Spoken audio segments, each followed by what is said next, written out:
Alright guys, it is Coach Malcolm here again, and today I'm going to be doing maybe what we would call a more basic um, level lesson. And what we're going to be looking at today is one of the most common, one of the most deadly, and I would say one of the most fun chess tactics that occurs and that we can be using in our own games if we're not already. And the name of this chess tactic is the exact same name as the utensil that you usually use to eat your dinner. Any guesses? Okay, hopefully we got fork, right? Today we're going to be looking at the tactic known as forks. So, what is a fork? Let's start off with a simple definition. A fork is when a single piece attacks at least two or more pieces with a single move and is able to gain material from this. So, if that's a little confusing, you're more of a visual learner, not to worry. On our board right here, we've got our first fork. So, this is very simple. We're going to get, progressively maybe a little harder with each puzzle, but how can this knight on e3 fork this single piece, right? So one piece, fork the king and the queen in one move. So one piece attacking two pieces in a single move. Take a second or two. Like always, feel free to pause those videos if you need some extra time and figure out where is our fork in this position. All right, hopefully we found knight to d5. Incredible move. We're attacking this king 1-2 turn, and we are attacking this queen 1-2 turn. Both pieces we're attacking two pieces with only one piece. Obviously, this king is in check. He's gonna have to move, and we're gonna get a free queen. So this is, of course, your most basic level fork. Forks can happen with knights. Oftentimes, when you think of a fork, a knight comes to mind. And we're going to be looking at a lot of knight forks today, but we're also going to be looking at bishop forks, queen forks, and even a pawn fork.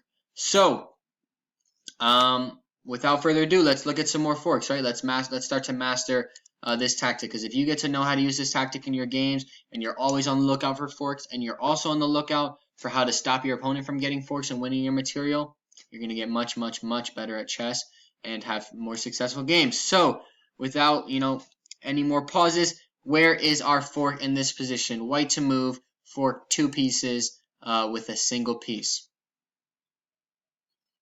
Alright, hopefully we see knight e4, similar to our last puzzle, but this time we're attacking a queen and a rook, alright? Both the queen and the rook are attacked just by the knight. This queen is probably going to save herself. She's more valuable, and in this case we will win an exchange. Alright, next up, here we have yet another knight fork to take a look at. So take another second or two, see if you can find this knight fork. This is a very common one that I see in a lot of games as well. Alright, hopefully we found knight takes c7. Knight doesn't even need to be supported by the bishop, but it is. Attacking this king and attacking this rook that is trapped in the corner. And we're making this king impossible. We're taking away his opportunity to castle. Let's say this king goes to d8, could be f8, doesn't really matter for the purposes of this puzzle. We're going to take that knight on a8. Hopefully our opponent will let our knight come out and escape, but regardless, we have won at the very least a rook for a knight. Alright, next up, spicing up a bit, we got two pins in this position. Sorry, not pins, forks. What am I talking about? Two forks in this position. See if you can find them. Alright, our first fork is knight to c6. Amazing job attacking that queen on b4, attacking that king on d8. You got a good distance between them, perfect for a knight to attack two at the same time. Maybe the king will go to c7. It's kind of over for him already. Knight takes b4, wins that queen very nicely. Our second fork, hopefully you found, similar to our last position. Knight takes f7 check, attacking that king on e8, attacking the rook on h8. King can come up again, and we are going to take that rook on h8, and again, we have won ourselves some nice material gain. Alright, next up, changing it up. We're not going with the knight this time. See if you can figure out which piece we are going to do our super awesome fork in this position with. Alright, hopefully we see this killer combo right here. The queen on b3, the bishop on c4. That bishop's going to go straight on over. Bishop takes f7, forking, not the queen, forking the king, forking that rook on g8, attacking 2 pieces all by itself. The only move, this king has to come up. That must be painful for him. And we're just going to take on g8. We're threatening all kinds of stuff like bringing our queen into f7 next. And regardless if we're not getting checkmate, we got our rook. All right. Next up, we have 2 pins again. Oh my gosh, forks. We have 2 forks in this position. See if you can spot them. All right, our first fork is again with the bishop attacking these 2 rooks. Look at them waiting to be forked between the 2 of them, and we are going to win one of these rooks at the very least. Our second fork, bishop takes f5, attacking that king on f7, and unfortunately for black, this knight on g6 is hanging. That's too bad. Now the king goes to b8, and we are going to play bishop takes g6 and win that piece. All right.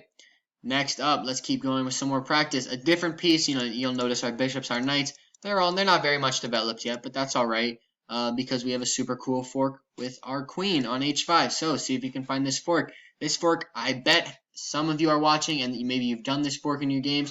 Maybe it's happened to you, but let's try and find it. All right, so queen takes e5, hitting that king on e8 and taking advantage of these open dark squares. That rook on h8 is most definitely in trouble. Let's say a move like bishop e7, queen takes h8. We've just picked up a free rook. All right, our next puzzle, we have another fork here. I'm not going to tell you which piece just yet. See if you can figure out which piece it is. If it looks like we're going a little too fast, always remember, just click that screen, pause your video. No problem whatsoever. Feel free to go at your own speed. So, take a second. Where's our fork? Let's win a piece. All right, well, notice hanging pieces, right? Hanging pieces are very key to forks. You'll notice all these pieces, or not all of them, but a lot of them have been hanging, right? Especially if they're minor pieces. We're going to play queen a4 here, attack that bishop on b4, put that king in check. He's highlighted red because he's in trouble. Let's say a move like c6 to block the check, pick up a free piece. Queen takes b4. Wonderful for us. All right. Next up here, we have a very, very cool fork. A lot of times people miss these in games because it's kind of a quieter piece, if that gives you a little bit of a hint. But how can we fork for white here? All right. We've gone through the bishop. We've gone through the knight. Now let's give the pawn a chance, right? This pawn is going to go up supported by d3, supported by this knight on f2 as well, and we are giving an amazing fork. d5, the bishop on d5, and the knight on f5, and one of these pieces is unfortunately going to have to go, so maybe knight d6, take on d5. If this knight, chooses to not move, and instead they want to move the bishop instead, we are just going to end up taking that knight instead, all right? Something kind of cool here is we do have our fork, but if black plays a move like, knight e3, if white goes rook e1, see if you can find the fork for black here.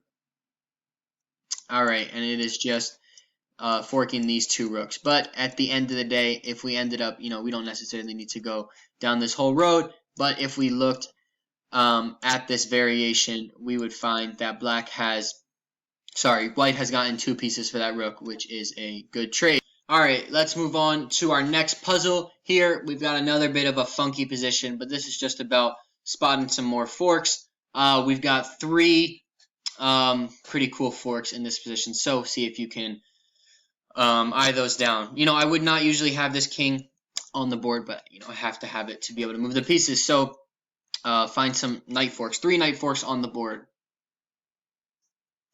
All right, our first knight fork, the least deadly one in this position at least, knight f2, attacking that rook on h3, attacking that bishop on h1. Maybe the bishop will move. We're going to take on h3, gain some material that way. Another fork that we have is knight to e5, attacking that queen on d7, attacking the rook on f7. Again, just to reiterate, 1 piece attacking 2 pieces at the same time. That is a classic fork. And then the best fork that we could play in this position is knight to c5 check. Of course, it's a check. It's the most forcing. And we're picking up a queen in the process. All right.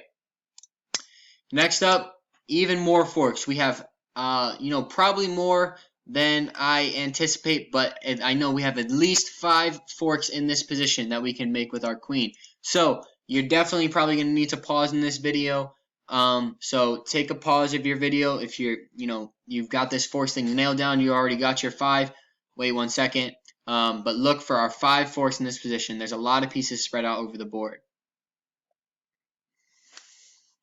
Alright, let's start taking a look. Maybe you've unpaused, maybe you haven't. Regardless, Queen E1 is going to be our first fork, attacking this king on G3, attacking this knight on B1, and attacking this knight on A5. So, like I said at the very beginning of the video, I know, I think all of our forks so far have been attacking only 2 pieces. Here we go. We've got, like I said, at least 2 or more pieces. We've got 3 in this case. Alright, that's 1 fork down. Our second fork is Queen to E5, again attacking multiple pieces, that knight on A5, rook on F6, and again that king on G3. Poor king.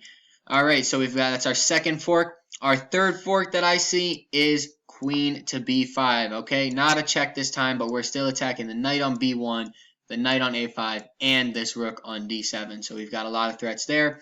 2 more forks. Queen to B2, attacking the knight on B1, attacking a rook on F6. Sure, this one only attacks 2 pieces, but it is most definitely still considered a fork. And our last fork, we've got Queen to A2.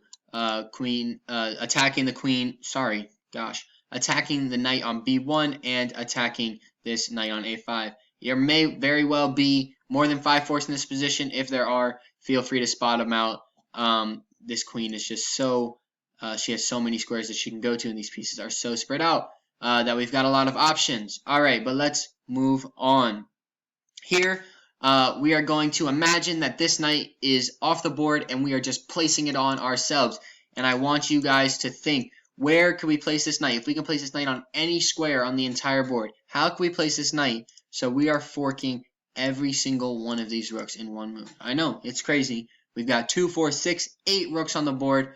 Let's make this knight attack all 8 at once. It would be an incredible fork, and I personally really want to see it. So take a second. Where can we drop this knight on the board? Alright, hopefully we all agree. E4, most definitely attacking every single rook. There is no doubt that this is the best square for this knight because she's attacking all 8. So, very cool. Alright, our last activity for the day. A little funky, I know. But what we're going to do is we are going to take this knight on H6 on a forking journey. So I want you to take this knight from this side of the board all the way to this side of the board, and every move should be a fork. Pause your videos if you need to, but let's try that. Alright, we're going to start with knight to G4, attacking the queen on F2, attacking the king on H2. I got to make a move for black so I can move again. Let's say king H1. Boom, we're going to hop on over, attacking this rook on D3, attacking this rook on D7, another fork. Let's just have our king move again. Alright, where is our next fork? Boom, knight C6, attacking the rook on B4, attacking the rook on A7. We can have our rook move, we can have our king move as well. Let's just imagine this rook is gone for the sake of our final fork, which is attacking the bishop on A6 and the rook on D7. So this is our weakest fork, but we have all these super beautiful forks. Hopefully by now, we did a lot of knight forks in this position. I like to throw in some queen, some bishop, and some pawn forks, but, keep on practicing forks. They're so incredibly useful. I've had a ton of games where forks have helped me win games, helped me come back from losing positions, where, I've even missed forks, and forks have been the reason I've lost. Every chess player needs to know how to use a fork, and because they are just so important they're just a core tactic that you got to know. So hopefully this video helped a little bit with that, and I hope to see you guys use some of these forks in your games. Alright, thank you guys.